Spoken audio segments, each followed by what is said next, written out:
তার মৌলিক মখলুকের অস্তিত্ব, আমাদের অস্তিত্বই যে ছিল। আল্লাহ তো ইচ্ছে করে বর্ণনা করছে, আমাদের নিজস্ব কিছু দিলে না আল্লাহ উপকার হবে। আমাদের নিজস্ব বা নিজ বলে কোনো কিছু ছিল? তোরা গাড়ি কি বলে আছে, এমন সময় ছিল না উল্লেখ যদি কিছু ছিল না। আমি বললাম হয়, তারপরে হলে এখন আমারও যাওয়া অস্তিত্ব নিয়ে তোমার অর্থ নিয়ে তুমি আমাকে আবার দিলে এর দ্বারা আমার উপকার হবে। সুতরাং আমলের ত্রুটি সবসময়ের জন্য আমলের ত্রুটির ব্যাপারটা ক্ষমার বিষয় আছে, কিন্তু মহব্বতের ত্রুটি কখনোই ক্ষমা করতে হবে। সুতরাং আমাদের মহব্বতের দিক থেকে কখনোই কোনো রকম শৈথিকতা আসে, আমাদের মহব্বতের আমল যেন কোনো ক্রমে বিন্দু পরিমাণ কর্ম পরিমাণ সীমিত না হয়, নিষ্ফল না হয়, সে ব্যাপারে আমাদেরকে সুন্নতি সতর্কতা এবং হুঁশিয়ারি আমাদের সবাইকে আল্লাহ নসিব করুন।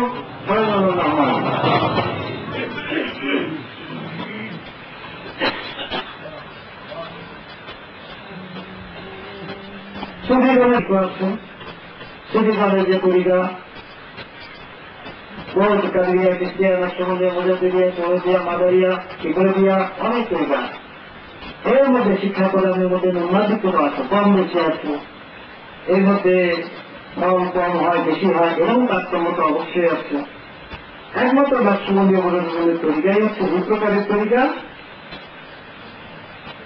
এই প্রকারের তরিকা মানে কি প্রকারের? এই তরিকার সুন্নতের অনুসরণ এবং শরীয়তের আদেশের অনুকূল যেটা তাহাই গ্রহণ করার উপযোগী। এই তরিকা হচ্ছে সুন্নতের অনুসরণের মধ্যে আছে এবং শরীয়তের আদেশের মধ্যে আছে, এর বাইরে যায়। যেমন এই তরিকায় কফি থেকে রেস্টার করা হয়, গোপনে গোপনে মনে মনে আল্লাহ তাআলার জিকির করতে বলা হয়, মুখে মুখে আল্লাহ তাআলার জিকির করতে এই তরিকায় নিষেধ করা হয়। আমাদের এই তরিকা পূর্ববর্তী শায়েখ মাশায়েখ আল্লাহ তাআলার দরবারে তাদের বহুত মর্যাদা, কত যে তুলিল, জীবন যখন বা জোরে জোরে চিৎকার করে জিকির করেন সেটাকে বেদাত বলা আসলে না। মুসলিম সময় জামানায় সাহাবাদের জামানায় এখানে সবাই ওই মতো চিৎকার করে মসজিদ মাইক করে ইল্লাল্লাহ ইল্লাল্লাহ এরকম জিকিরের কোনো দলিল নাই। আর শরীয়তের আদেশের অনুকূল ক্ষতিকর না, শরীয়তের আদেশের যে সীমা আছে সবই দিকের খেয়াল করেছে, মনে মনে দিকের কথা বাকি ভাবছিতা তুমি জিজ্ঞেস করো তোমার সপ্তাহের মধ্যে অতি গোপন, এটা আল্লাহ হুকুম হয়ে যাবে। এবং আদিশ্বরের বলা আছে গোপন দিকির আর প্রকাশ্য দিকিরও জিহ্বার দিকেরও শরীয়তে অনুমোদন আছে, কিন্তু সেই জিহ্বার দিকির কিরকম? নিজের দিকিরের আওয়াজ নিজের কাম পর্যন্ত করছে, এতটুকুই, এর বেশি না। এখন কেউ যদি নিজের মুখে মুখে এইভাবে শরীয়তের সীমার ভিতরে থেকে যদি দিকে রেখামি জিহ্বার দিকে করে তো আমি আবার করবো খুব আস্তে আস্তে করে যদি বলে এইভাবে সত্যাবার বন্ধনে প্রতিবাদ করে যে সব হবে গোপনে মনের মধ্যে অন্তরের অন্তঃস্থল থেকে পৃথিবীর কোনো মানুষ যাবো না, একবার যদি আমরা উচ্চারণ করা যায় তার চেয়ে বেশি ফজিলত হয় না। এটা আদির সঙ্গে পরিষ্কারভাবে বলা হয়। তো সুতরাং এই তরিকা যে সবচেয়ে শ্রেষ্ঠ পরিবর্তন তরিকা, এর ব্যাপারে কোনো সন্দেহ আছে? এমন এই তরিকায় সবই দিকে করা হয় এবং শরীয়তের আদেশের সীমানার ভিতরেই সবসময় সত্য বলা হয়।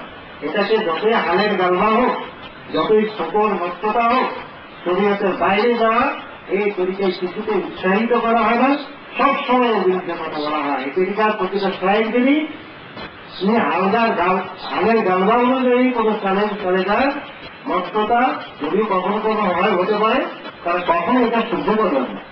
যদিও শরীয়তের সীমার একটু বাইরে গেলে জোর করে তার আবার ভিতরে ঢুকাই দেবে, এটা তাদের দায়িত্ব, এটা আমাদেরও দায়িত্ব ভিতরে থাকে। এবং শরীয়তের বাইরে গেলেই শয়তানের রাজ্যের মধ্যে চলে যাওয়া হবে।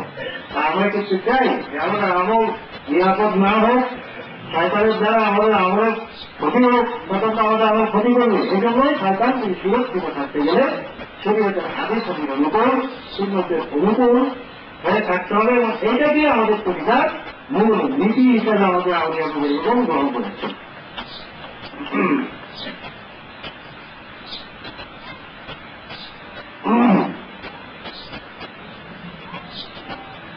এবং কোন কোন তরিকার সাহেব যারা আছেন, যারা এই শকর মানে ভক্ততা আগে দেয়, আমরা তো নিজে আপনাদের বাস্তব অভিজ্ঞতা কারণ হতে পারে। আমরা তো এরকম মুসলিমের কোনো জায়গায় হয়তো দেখেছি জিজ্ঞেস করতে করতে দেখা যাচ্ছে যে পাশে লাইট পোস্ট ইল্লাল্লাহ ইল্লাল্লাহ করতে করতে লাইট উপরে ওঠা শুরু করে। এগুলো কোনো ইতিহাস নামাজের মধ্যে এমনকি বিধি হচ্ছে কি হা করে চিৎকার করতে হবে, দেখেন না এরকম? এগুলা কোনো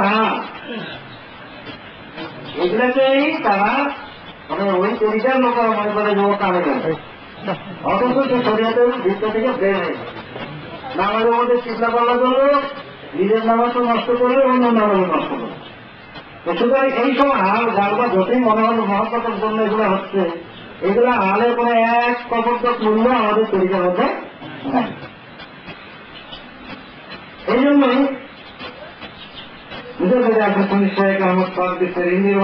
এখানে হজরত খাজা ওবায়দুল্লাহ আখরাত করতে করতে খাজা ওবায়দুল্লাহ আখরাত ওই জামানের মুজাদ্দিদ ছিলেন, তার যে মর্যাদা তাকে এলেন মারেফত সে সম্পর্ক আলোচনা করতে গেলেন। শেষ হল তিনি তার মন্তব্যকে এখানে উল্লেখ করেছেন, এই সিলসিলার বুজুর্গগণ চক্রান্তকারী মক্তব দিকের সহিত সম্বন্ধ রাখেন। তিনি বলছেন শরীয়তের আওতার মধ্যে আমাদের ধর্মাবলীও ব্যবহারের যারা বের হয়ে যায় তারা চক্রান্ত দেয়। ওই চক্রান্তকারী না হলে ওকে কেন্দ্র করে শয়তান চক্রান্তকারী। সুতরাং চক্রান্তকারী তাদের সঙ্গে আমাদের কোনো সম্পর্ক নাই। আর একটা নর্তক দিকের সঙ্গে সম্পর্ক নাই। কেউ দিকের করতে করতে লাফাইতে থাকে, নাচতে থাকে। এই সমস্ত নাচনাওয়ালা নর্তক নর্তকী এই সমস্ত সঙ্গে আমাদের কোনো সম্পর্ক নাই। আমাদের তরিকা হচ্ছে পরিপূর্ণ পূর্ণদের অনুকূল তরিকা। যারা তৌহিদ উজুদি সম্বলিত সেটার সঙ্গে আছে, যারা এটা একটা অপরিণত তৌহিদ, তৌহিদের একটা অসম্পূর্ণ রূপ বা দর্শন, সেই তৌহিদের যিনি শ্রেষ্ঠ সাহেব তিনি অবশ্যই আল্লাহ দরবারে মকবুল। তিনি ইমাম মুজাদ্দিদ আল-হোসেন সাহেবকে আমার সার্বিক বলছেন যে তার অধিকাংশ কাজ ভুল, কারণ তার অবস্থাটাকে তিনি বলেছেন মুস্তাহিদ ইমামের জন্য সঠিক মাত্রা উদ্ধার করতে গেলে 1 গুণ সওয়াব পান, আর 2 গুণ সওয়াব পান, আর মাত্রা সঠিক না হলে তার চেষ্টার কারণে 1 গুণ পান। আর বিশুদ্ধ নিয়মে আল্লাহর জন্য, যেহেতু আল্লাহর প্রেমের জন্য তিনি করছেন এই কাজটা ত্যাগ করেছেন, সেহেতু যদি তার ভুলও হয়ে যায় তবু তার গুণা হবে। ভুল যদি হয়ে যায় তো 1 গুণ পাবে, ঠিক হয়ে গেলে 2 গুণ পাবে। এই হলো কথা। তেমনি ওদের আরবি অঞ্চল সম্পর্কে বলেন যে তার সাহেবের কাজ হচ্ছে ওই মাসলা উঠেছে ইমামের মতন, তিনি তার কাজ অধিকাংশ ভুল, কিন্তু তার সত্ত্বেও তিনি আল্লাহর মকবুল বান্দা। কারণ মকবুল বান্দা তিনি আল্লাহর অলি ছিলেন, এমন তার অধিকাংশ কাজ এবং মারাত্মক ভুল ছিল বলে তার কথাবাদী করলে ওরকম ছোট, ওরকম ধরনের মস্ততা, ওই ধরনের অপরিণত তৈরি ওষুধে এই সমস্ত জ্ঞান অর্জন করলে তখন এই সমস্ত অর্জন করা এগুলোকে তারা মূল্যবান করে, এগুলোকে তারা মূল্য আমরা করি না, আমরা সবারই উপরে মূল্য দিই। তার লিখিত বিখ্যাত তাছাড়া যেটা হচ্ছে বিশুদ্ধ লেখাম একটা আমাদের কেতাব আছে, তার মধ্যে আরেকটা আপনার ছোট হয়তো মক্কিয়া। এই 2 কেতাবের তোমাদের মধ্যে যেটা আপনি সুন্দরভাবে এখানে বর্ণনা করেছেন যে আমরা এই তরিকার বুজুর্গগণ আল্লাহর বাণী এটাকে গ্রহণ করেন, এর তুলনা এটাকে ছেড়ে দিলে সব বা বুঝেছে এটা ওই তরিকাই ওই কেতাবে কি লেখা হলো না হলো ওটাকে তত গুরুত্ব দেন না, আল্লাহর কথাতেই সবচেয়ে বেশি গুরুত্ব দেন। আর হয়তো ছোট হয়তো মক্কিয়া চাই আরবির অন্তর লেখা ওদের মক্কিয়ার দিকেও কারণ না, এর বদলে যেটা প্রকৃত হাদিস ছোট হয়তো মাদানিয়া পবিত্র হাদিস এটাকে কি গ্রহণ করা